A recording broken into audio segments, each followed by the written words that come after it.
So hello everyone, welcome back to another video. তো বস versus OG বস, এই ব্যাপারটা কেন বারবার বলছি? তো ফাইনালি তোমরা সকলেই জানো যে জিৎ দা অভিনীত ছবি নেটফ্লিক্সের তরফ থেকে যখন এলো, খাকি দা বেঙ্গল চ্যাপ্টার, খাকি দা বেঙ্গল চ্যাপ্টার কিরকম রেসপন্স পাচ্ছে, খাকি দা বেঙ্গল চ্যাপ্টারের ভিউয়ারশিপ কতটা কি জেনারেট হয়েছে, এই বিষয়বস্তু নিয়ে কথা বলবো।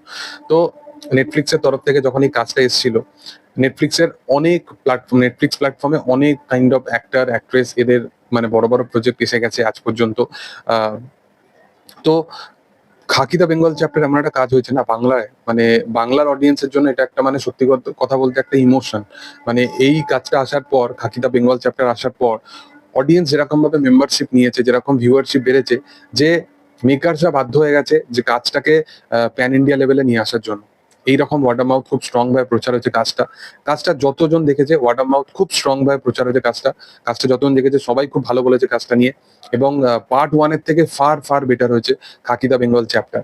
এবং যখন এই কাজটা অলরেডি স্ট্রিমিং প্ল্যাটফর্মে আসার বেশ কিছুদিন আগে, এই কাজটা কিন্তু এতটা পরিমাণে ট্রেন্ডিং জেনারেট করতে পারে যেখানে পুষ্পা 2 এর কাইন্ড অফ কাছাকাছি চলে যায় এই কাজটা। বুঝতে পারছো, পুষ্পা 2 একটা এমন ছবি যেখানে 1800 কোটি টাকা মতো বক্স অফিস কালেকশন করেছে। পুষ্পা 2 এর আনকাট ভার্সনটা কিন্তু সেরকম ভাবে অডিয়েন্স বড় পর্দায় দেখেনি, কিন্তু নেটফ্লিক্সে ওই আনকাট ভার্সনটা দেখার জন্য কিন্তু একটা ভিউয়ারশিপ জেনারেশন অবশ্যই তার অডিয়েন্স আছে।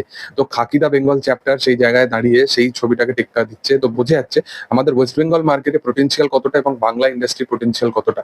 এবার খাকি দা বেঙ্গল চ্যাপ্টার মোটামুটি ওয়াচ টাইম যদি দেখা যায় তো 9 million kind of watch time হয়েছে, এবং 1.5 মিলিয়ন কাইন্ড অফ ভিউজ এরকম কাইন্ড অফ জেনারেট করতে পেরেছে পার হওয়ার।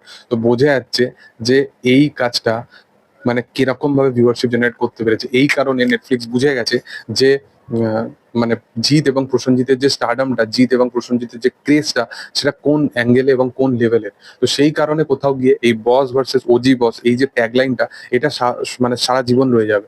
মানে এই মানুষ দুটোকে নিয়ে এবার কিন্তু বাংলায় একটা এরকমই তোড়জোড় করা কাজ চাই। এবং ভালো কাজ নিয়ে আসলে না, এই কমার্শিয়াল সিনেমা, মাস সিনেমা, এইগুলোই যে প্রয়োজন, এগুলো দরকার পড়ে না। প্রসেনজিৎ চট্টোপাধ্যায় আজও ইন্ডাস্ট্রিতে দাঁড়িয়ে আছে, কেউ তাকে সরাতে পারে না। তার পিছনে রিজনটা হচ্ছে কমার্শিয়াল সিনেমা থেকে তো সে একদমই বিদায় নিয়ে নিয়েছে, তারপরেও তাকে কেউ ইন্ডাস্ট্রি থেকে সরাতে পারে না।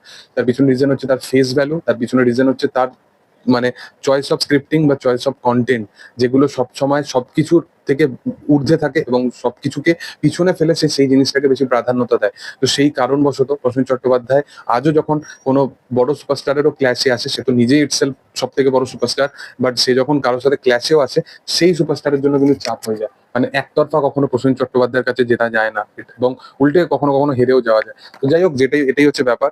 তো তোমাদের কি বক্তব্য এই বিষয়বস্তুটাকে নিয়ে, সেটা অবশ্যই তোমরা কমেন্ট সেকশনে জানাতে পারো। ভিডিও ভালো লাগলে অবশ্যই লাইক শেয়ার সাবস্ক্রাইব করে দিও। Thank you.